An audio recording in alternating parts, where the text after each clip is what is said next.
Assalamualaikum warahmatullahi wabarakatuh. Ketemu lagi dengan saya Faizal Alfa di channelnya IMAX Intelligent Marketing Solution.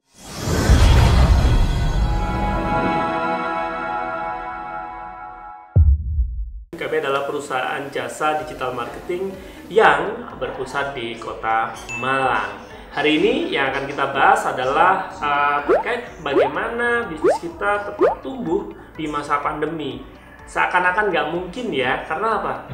Di pandemi ini jumlah konsumen di banyak industri ini jumlahnya turun atau berkurang ya. Tapi di sisi lain sebenarnya ada yang perlu kita syukuri dari situ, bahwa konsumen-konsumen yang masih ada, konsumen-konsumen yang tersisa pada prinsipnya adalah konsumen yang sebenarnya.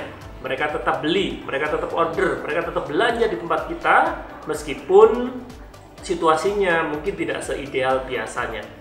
Maka konsumen-konsumen ini yang sebenarnya patut dan layak kita sebut sebagai tipe konsumen ideal. Jadi kondisinya kurang lebih begini.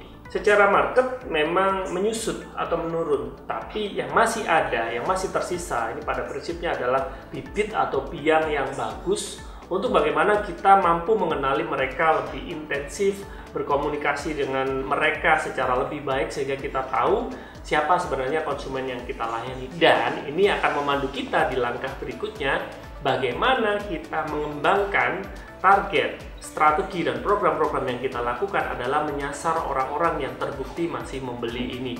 Tujuannya jelas untuk menggait orang-orang dengan tipikal karakter, kebutuhan, dan daya beli yang sama dengan orang yang masih beli saat ini. Artinya, kalau disebut ini adalah blessing in disguise ya, atau berkah di balik musibah, maka mungkin musibahnya adalah ketika jumlah konsumen kita berkurang. Tapi berkahnya adalah konsumen yang masih tersisa ini merupakan konsumen-konsumen yang sangat ideal untuk usaha kita.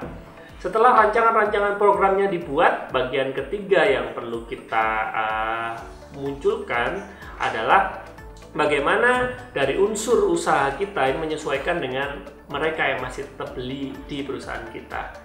Misalnya kita gunakan apa? Unsur 4P yang umum dikenal di dunia bisnis, yaitu dari sisi produk, kemudian dari sisi price, dari sisi place, maupun dari sisi promotion, menyesuaikan dengan karakter dari konsumen yang tersisa tadi. Atau mau ditambahi P sampai ke 7 mungkin ya, dengan packaging, proses maupun people juga disesuaikan dengan konsumen yang masih tetap beli.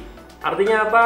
Cara pandang kita terhadap konsumen mesti berubah. Kita nggak lagi terlalu ambisius untuk mengakuisisi customer baru, tapi bagaimana kita secara intens mengenal, memahami, mengidentifikasi dan berkomunikasi dengan konsumen yang masih ada, tetap ada, karena mereka lah yang sebenarnya membuat bisnis ini tetap bertahan, tetap berjalan, dan masih tetap produktif untuk kita rawat meskipun pandemi tetap melanda.